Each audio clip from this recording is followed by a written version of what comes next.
Bon, à l'époque, j'avais un peu improvisé, donc merci de me donner une séance de rattrapage qui s'articule assez bien avec ce que vient de dire Pierre Laury, aussi ce que Muriel nous a présenté. Euh, le programme annonce 17e, 18e, mais en fait, je vais parler aussi du 19e et du 21e pour revenir à ce que disait Jean-Noël. Donc, je crois que pour ces périodes récentes, il y a beaucoup de choses qui rejoignent ce qui a été dit, mais je crois il y a deux aspects qu'il ne faut pas oublier. D'abord, le rôle de l'érudition occidentale. Il faut faire un détour par l'Occident et par la conception des hiéroglosses en Occident. Et la deuxième chose, un autre détour par l'Occident, c'est le lien entre la langue et la nation. Donc, d'abord, la première chose, l'arabe hiéroglosse et l'arabe vulgaire. Alors, Pierre nous a parlé de la place de l'arabe, j'allais dire la sacralisation, mais il ne faut pas dire la sacralisation de l'arabe dans la religion islamique. Et ça a évidemment eu des conséquences sur l'usage de l'arabe du côté des chrétiens. Je crois que tu n'as pas mentionné le hijaz, donc l'idée de l'inimitabilité du Coran. Donc l'idée qu'on ne peut pas, que c'est la perfection, et dans la controverse avec les chrétiens, ça a été utilisé aussi comme un argument. Le miracle accompli dans l'islam, c'est le miracle de la langue arabe, la perfection de la langue arabe, c'est le miracle par rapport au miracle que les chrétiens mettaient constamment en avant de leur côté. Alors cette prégnance du Coran et de sa langue a évidemment influencé l'usage chrétien de l'arabe dès l'origine. Par exemple, dans l'usage des noms de Dieu employés par les chrétiens. À Alep, au début du XVIIe siècle, il y a un riche marchand chrétien qui construit une magnifique maison dont le salon maintenant est conservé au musée islamique de Berlin. Et si on rentre dans le salon, il y a une inscription au-dessus de la porte: Bismillah el-Khaliq Natik el-Hay, au nom de Dieu le créateur, le parlant, le vivant. Alors évidemment, c'est une formule qui évoque la Trinité, mais c'est aussi une formule qui n'est pas choquante, je crois. Ce sont des noms de Dieu qui ne sont pas choquants pour les musulmans. Est-ce que ce marchand avait une stratégie du double jeu ? Eh bien, je ne pense pas, parce que la même formule se retrouve dans des manuscrits à l'épin conservés dans les monastères du Liban. Donc c'était une formule qui était vraiment intériorisée dans le christianisme arabe, du moins à Alep. Pour donner un autre exemple, lorsqu'un chrétien prête serment devant un tribunal, devant la Mahkam al-Sharia à Alep, devant un tribunal du Qadi à Alep, il prête serment sur l'évangile, mais avec une formule qui dit « Al-Injil, alladhi Allahu anzalahu ala Isa ». Donc, que Dieu a fait descendre sur Isa. Donc, c'est une conception théologique musulmane qui s'applique et que le chrétien dit lorsqu'il prête serment. Pour donner encore un autre exemple dans le même sens, l'archevêque d'Alep, patriarche démissionnaire puis futur patriarche melkite Athanas d'Abbas en 1706, imprime un évangile arabe à Alep. Et il recourt à un vocabulaire islamique généralement réservé au Coran pour parler de l'évangile. Il évoque Tanzil, donc la descente de la révélation. Il appelle le volume, l'évangile Mushaf al-Sharif, le volume noble, une terminologie typiquement réservée au Coran. Et il emploie le terme spécialisé de tilawa pour désigner la récitation des évangiles. Donc on voit là l'influence de l'islam sur la conception même de la parole chez les chrétiens d'Alep.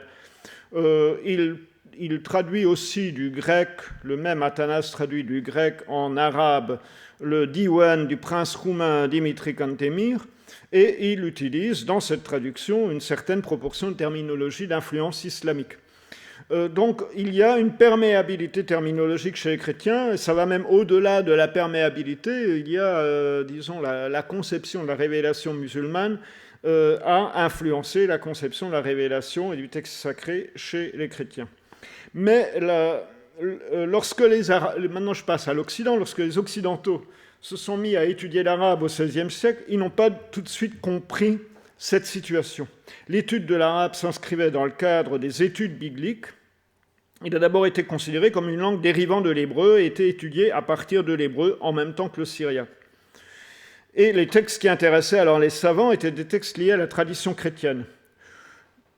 L'hébreu avait d'abord suscité l'engouement des savants, mais la question de l'authenticité des sources de l'Ancien et du Nouveau Testament les avait amenés à s'intéresser aux versions syriaques puis arabes des Écritures. Et à partir du début du XVIIe siècle, le rapport entre la langue arabe et l'islam ne pouvait plus être ignoré. En 1630, Thomas Erpenius, le premier titulaire de la chaire d'arabe à Leiden, dans son oratio introductive, assurait que la connaissance de la langue arabe aidait à éclairer le sens de l'hébreu dans le texte biblique, mais Erpenius s'opposait à l'idée qu'il fallait maîtriser préalablement l'hébreu pour apprendre l'arabe. Il affirmait au contraire l'autonomie de celle-ci par rapport à l'hébreu et montrait la nécessité de recourir à des sources islamiques et à rapprocher l'arabe du turc. Et à partir d'Erpenius, le recours au Coran et aux grammairiens arabes du Moyen-Âge dans les études linguistiques arabes s'affirme. Au point qu'à partir du XVIIIe siècle, la littérature arabe chrétienne est exclue des études arabes. Et dans Brockelmann, Geschichte der arabischen Literatur, il commence par dire la littérature juive et chrétienne en arabe ne fait pas partie de la littérature arabe. Il l'exclut. Donc cela ne se fait pas sans poser quand même un certain nombre de problèmes, ce lien avec l'islam, notamment aux arabisants catholiques, qui entendaient défendre le caractère chrétien de la langue arabe en usage chez les chrétiens orientaux. Alors il y a une fameuse histoire, c'est l'histoire des plombs de Grenade, les Laminas Granatenses. Au Sacramonte de Grenade, on aurait trouvé des textes arabes très anciens. En fait, il s'agit d'un texte arabe forgé par des morisques vers 1580 et qui a été donné à expertiser à Rome vers le milieu du XVIIe siècle. Les chrétiens orientaux en poste à Rome et les autres arabisants de la curie n'ont pas eu de mal à démasquer le faux, notamment en montrant la présence d'une terminologie islamique et d'une ignorance de la terminologie chrétienne. Le fameux Ludovico Maracci, qui en est à ses débuts, mais qui va être célèbre par la suite parce qu'il va faire une traduction du Coran qui va faire autorité au XVIIIe siècle. Donc Ludovico Maracci s'entraîne à la terminologie islamique en rendant un rapport à propos de ces plombs de Grenade pour démontrer l'usage terminologique islamique dans ce texte. Par exemple, Anzala, il le traduit par pro revelare seu divinitus mittere sacros libros, donc dans le sens vraiment islamique de Anzala. Et le terme musulman hawariyun, qui est indiqué clairement pour désigner les 12 apôtres chrétiens. Dans les textes chrétiens, cette terminologie, on ne l'utilise pas. On pourrait donner d'autres exemples. Par exemple, dans ces plombs de Grenade, pour dire l'autel dans l'église, il utilise le terme mihrab, alors qu'il y a le mot chrétien heikel. Donc il y a des exemples comme ça. Mais un autre expert de la curie, c'est Abraham Ekelensis, arabisant d'origine maronite, qui fait une carrière entre la France et Rome, qui a enseigné d'ailleurs ici, en tant que spécialiste de l'arabe et du syriaque. Il défendait la valeur des connaissances scientifiques conservées dans la langue arabe et revendiquait donc pour l'arabe un rang équivalent au grec et au latin. Il est venu au Collège de France avec l'idée de placer l'arabe au même niveau que le grec et le latin comme source de la civilisation occidentale. Mais il avait du mal à reconnaître à l'islam la place qui lui revenait. Alors il a enseigné l'arabe avec un petit manuel de savoir-vivre de Adab qu'il avait traduit et publié en traduction, dans lequel, c'est à noter, il a conservé la bismillah au début, et il a conservé, chaque fois que le nom du prophète apparaît, il a conservé la formule vénération, bénédiction sur lui, donc salam alayhi wa salam. Il n'a pas été directement associé à l'expertise des plombs de Grenade, et il a fait un dictionnaire, mais Maracci était son disciple, Maracci a appris l'arabe avec lui. Mais dans son dictionnaire arabe-latin inédit, Ekelensis christianise la langue arabe en émettant toute la terminologie islamique spécifique. Par exemple, à la racine qara'a, le dérivé Qur'an est indiqué comme équivalent de qira'a dans le sens simplement de lectio, pas une version du sens arabe du terme, du sens musulman du terme. Ar-Rasoul, donc il le traduit par apostolus, mais sans faire allusion au Rasoul musulman et sans utiliser la terminologie islamique que j'ai donnée tout à l'heure pour apôtre. Nabi, prophéta, aucune allusion non plus à l'islam.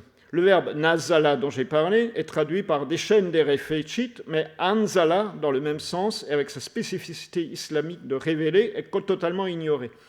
Donc voilà un peu comment il joue avec ça, et dans d'autres textes de lui, il dit que ce n'est pas parce que le Coran utilise une terminologie chrétienne qu'il y a une identité entre la foi musulmane et la foi chrétienne, les musulmans ayant déformé le sens des mots. Un bon exemple, c'est Ruh Allah pour désigner le Christ dans le Coran. Donc il dit que les musulmans imitent les chrétiens mais comprennent mal les concepts chrétiens et les déforment. Donc voilà un peu ce contexte.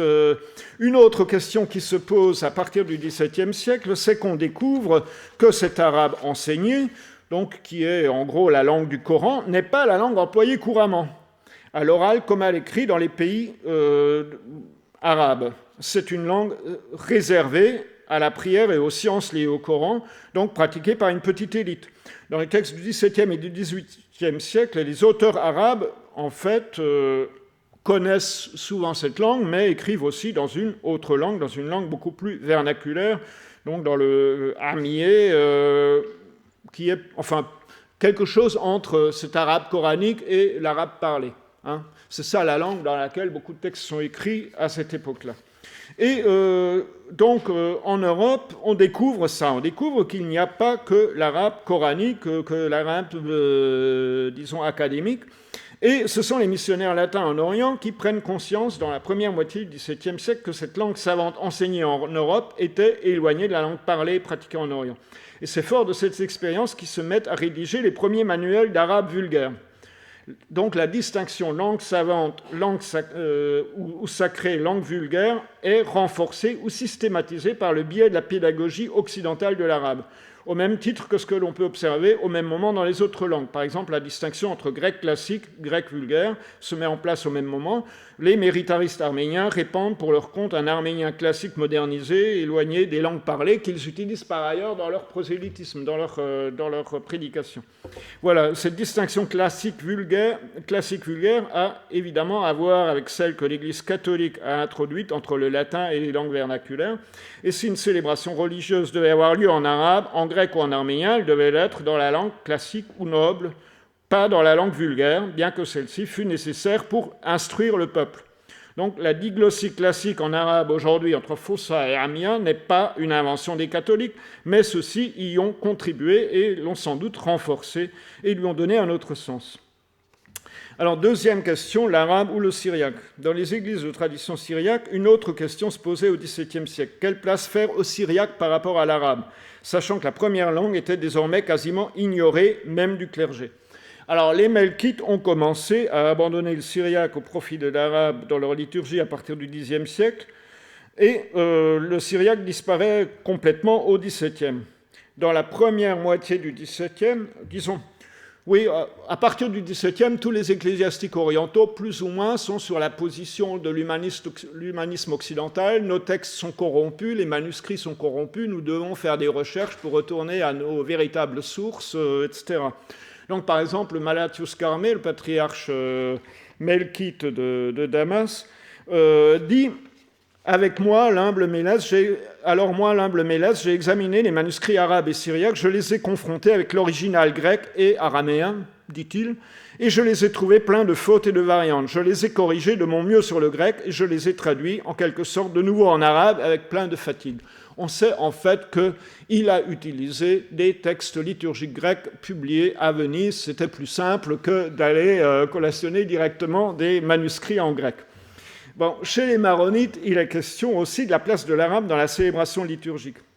La discussion oppose les moines originaires d'Alep aux autres ecclésiastiques originaires du mont Liban.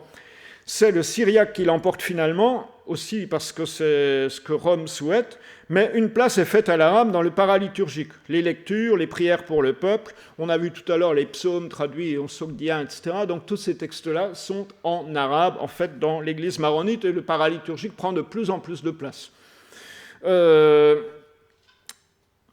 Donc il y a la question aussi de l'usage de l'arabe écrit en Garchouni. Il se trouve qu'on observe un développement de l'écriture de l'arabe en alphabet syriaque entre le XVIIe et le XIXe siècle. Alors, Muriel en a déjà parlé un peu, il est sûr que c'est une question identitaire. Ça permet aux maronites de se distinguer des musulmans, mais ça permet aussi aux maronites de se distinguer des autres chrétiens qui utilisent la langue arabe, en particulier des Melkites avec lesquels ils sont en compétition dans le Mont Liban ou à Alep. Et il y a certainement une autre explication, c'est qu'ils ont bien appris le syriaque à Rome. Ils savent mieux écrire le syriaque après leur passage à Rome qu'avant. Et d'ailleurs, Rome publie des manuels pour l'apprendre. Chez les Syriaques, l'évêque de Damas, Ibn Khurayr, qui copie nombre de manuscrits syriaques et surtout les traduit en arabe, du syriaque en arabe, mais en caractère karchouni. L'évêque syriaque de Damas dit: on est convaincu par ce qu'a fait le patriarche Carmé, dont j'ai parlé tout à l'heure, patriarche des Grecs, qui a traduit dans la ville d'Alep tous les livres grecs en arabe, de sorte que toutes leurs églises prient avec ces traductions et les utilisent désormais, après que leurs scribes les ont recopiés, que le privé et le public en ont tiré bénéfice et que le savant et l'ignorant les ont connus, parce que la Syrie a échangé aujourd'hui la langue syriaque à laquelle elle doit son nom par l'arabe, quand elle fut conquise par la Oumma islamique. Et ceci n'est dû qu'à la haine et au manque d'amour que nous avons les uns envers les autres et au peu de soucis que nous accordons à l'accomplissement de nos lois. Donc ici, nous avons un commentaire qui dénote une forte conscience d'une identité fondée sur la langue.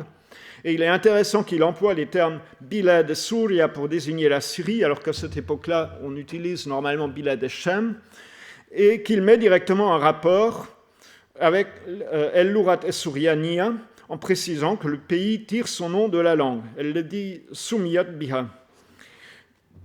Mais il fait aussi le constat que l'arabe a vaincu le syriaque par la conquête de la Oumma islamiyya, due, dans une vision eschatologique traditionnelle, au péché des chrétiens. Donc l'arabe est perçu comme la langue des vainqueurs, le syriaque celle des vaincus. Au moins dans ce milieu des syriaques orthodoxes, c'est certainement différent chez les maronites ou chez les melkites. Il reste encore quelque chose de cette perception, certainement, de nos jours. L'évêque Khurayr montre l'émulation qu'il a subie de la part des Grecs. Il cherche aussi à élever le niveau linguistique de son clergé en homogénéisant les textes en circulation. Donc, préoccupation qu'on trouve à ce moment-là dans toutes les églises. Et ce texte révèle un problème typique de l'église syrienne en particulier, sa grande dispersion dans une zone multilingue.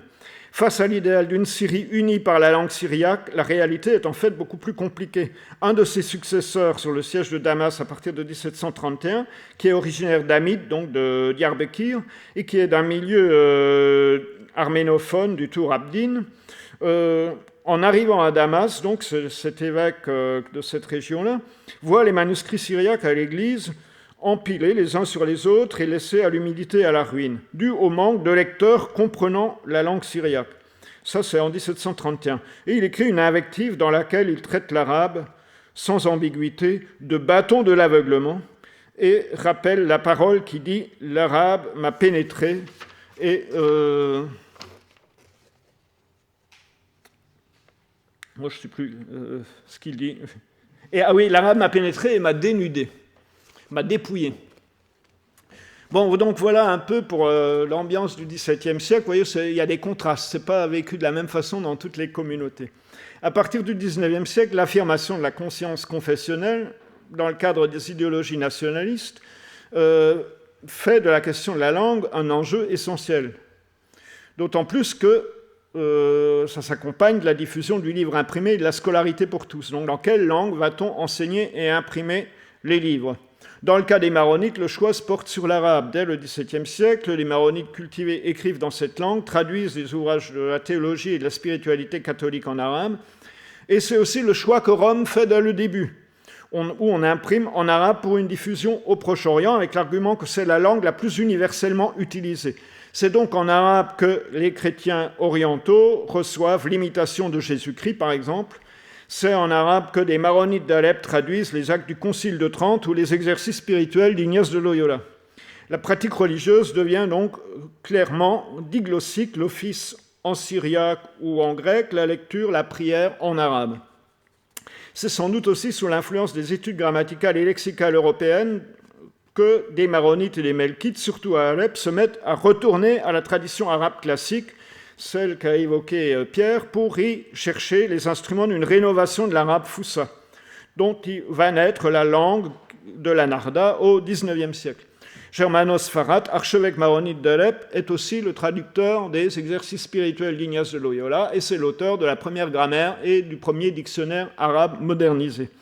Et ces gens-là puisent dans le patrimoine classique islamique, par exemple l'élégie, la qasida, la forme traditionnelle de poésie du Moyen-Âge, ils vont l'utiliser, mais cette fois ils vont écrire des qasidas pour le Sacré-Cœur de Jésus ou pour la Vierge Marie.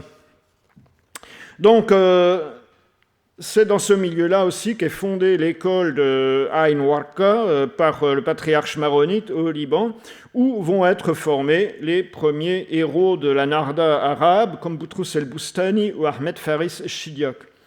Tous les deux, il est intéressant que beaucoup de ces personnages ont rompu avec leur église maronite pour se convertir au protestantisme. Ils vont s'intéresser aux œuvres scientifiques européennes en même temps qu'à la tradition arabe classique. Alors la question du caractère islamique, coranique ou non de la langue arabe va revenir dans ce contexte. Boutrous Boustani, dont je viens de parler, est un fameux lexicographe, donc maronite converti au protestantisme, qui contribue fortement à la modernisation de la langue arabe et à la conscience identitaire arabe au temps de la Narda, notamment dans son encyclopédie Muhit el-Muhit. Il fait remonter à la terminologie biblique des mots arabes clés, rompant ainsi avec la tradition lexicographique arabe qui suivait les conceptions islamiques évoquées plus haut et qui faisait du Coran la source presque exclusive de la lexicographie. Donc il reste fidèle aux méthodes lexicographiques classiques arabes, mais il affirme en même temps les origines bibliques de la civilisation arabe. Avant de travailler à son encyclopédie, Boustani a été un des collaborateurs des missionnaires protestants qui ont élaboré la fameuse Bible arabe de 1865, la Bible qu'on appelle la Bible de Van Dyck, du nom d'un missionnaire resté célèbre dans l'histoire du Liban et de la Syrie, missionnaire protestant. Cette Bible de Van Dyck a été diffusée de 1860 à 1923 en 2,2 millions d'exemplaires. Puis de 1923 à 1935, encore plus de 2 millions d'exemplaires. Elle a été en quelque sorte canonisée et elle est devenue la Bible officielle des Coptes orthodoxes, catholiques et protestants, ainsi que des Grecs catholiques d'Antioche, sans qu'on sache pourquoi et comment, par quelle procédure elle a été canonisée, mais c'est devenu la Bible officielle de ces églises. Et comme dit David Grafton, qui a écrit un livre récent sur cette Bible arabe, en fait, les traducteurs ont donné à cette Bible un statut historique similaire à la King James Bible en anglais, en particulier à cause de son antiquated Arabic style, son style arabe antiquisant. Donc l'arabe de cette Bible est devenu une espèce d'hiéroglosse. Les traducteurs de 1865 voulaient produire un arabe standard de haute qualité. Ils ont réussi en effet à le répandre largement, des générations entières, en ayant appris les passages par cœur. Le Notre Père de cette version de la Bible a été récité par cœur pendant 1 siècle et demi. Alors le caractère désuet de la langue de cette Bible, qui ne correspond pas à l'arabe standard vernaculaire d'aujourd'hui, a fait grincer des dents pas mal de missionnaires, notamment de missionnaires protestants, qui ont eu des projets de faire des traductions alternatives. Mais en réalité, c'est ce langage particulier de la Bible de Van Dyck qui apparaît souvent de nos jours comme une langue sacrée, attestant le caractère révélé du livre. Donc, bien que la révélation ne soit pas conçue de la même façon dans le christianisme que dans l'islam, on voit ici le parallèle avec l'attitude musulmane envers le Coran. Changer cette traduction apporterait de nouveaux arguments à l'accusation islamique envers les chrétiens accusés d'avoir corrompu la parole divine. Dès l'ouverture du chantier de cette traduction arabe de la Bible, la question de la relation à l'islam s'était posée. Le promoteur du projet, qui était Eli Smith, dut se confronter au dilemme d'utiliser un arabe classique pouvant apparaître comme divinement révélé, y compris par des érudits musulmans, donc proche de l'arabe enseigné par les sciences du Coran, ou adopter un arabe dialectal pouvant être adressé oralement à des illettrés. Il a décidé d'opter pour un arabe coranique modernisé, susceptible d'inspirer le respect aussi bien aux catholiques qu'aux orthodoxes, mais avant tout, il visait l'acceptabilité du texte par les musulmans. Donc, il voulait en faire une espèce d'équivalent du Coran. Néanmoins, la question se posait du recours à une terminologie coranique pour traduire des termes hébreux ou grecs. Par exemple, le Yahvé. Fallait-il le translittérer ou utiliser le mot coranique Reb ? dans le Nouveau Testament, garder le grec théos ou prendre le mot Allah. Dans les deux cas, c'est l'option de la traduction qui a été choisie. Donc on a pris Rab et Allah, et en réalité, comme on l'a vu tout à l'heure, c'est une terminologie très ancienne dans le christianisme de la région. Les chrétiens de la région avaient fait ce choix déjà bien avant, et d'ailleurs, Eli Smith avait quand même pris la précaution de rassembler différents manuscrits bibliques en arabe pour préparer sa traduction, et donc de s'inspirer de cette tradition biblique arabe. Cette question du regard que les musulmans allaient porter sur la traduction protestante est restée centrale durant toute la phase d'élaboration de cette Bible de référence. Dans un premier temps, donc, il y avait des collaborateurs chrétiens, des missionnaires, comme Boustani et Yazigi. On va les écarter, et c'est un musulman, Youssef Assir, un cher musulman formé à El-Azhar, par ailleurs à la tête d'un mouvement réformiste musulman à Beyrouth, qui sera employé en tant qu'expert linguistique pour terminer la version de cette Bible. Donc voilà un peu pour cette Bible arabe. La langue syriaque au XIXe siècle connaît aussi des transformations, on en a parlé tout à l'heure. Je ne vais pas en parler davantage. La question lancinante de la place respective de l'arabe ou d'une autre langue et du syriaque reste posée aujourd'hui dans les églises qui utilisent le syriaque comme langue liturgique. L'attachement à la langue d'origine constitue un élément central dans ce qui a fait l'identité chez les chrétiens orientaux, notamment de la diaspora. Aujourd'hui, les chrétiens dans la diaspora sont plus nombreux que les chrétiens du Proche-Orient. Donc d'importants efforts doivent être entrepris pour maintenir l'apprentissage de la langue dans les pays d'exil. Chez les Syriaques et les Assyro-Chaldéens, la langue commune est devenue le socle d'une identité ethnique qui serait commune aux deux chrétientés, pourtant opposées depuis le Concile de Chalcédoine.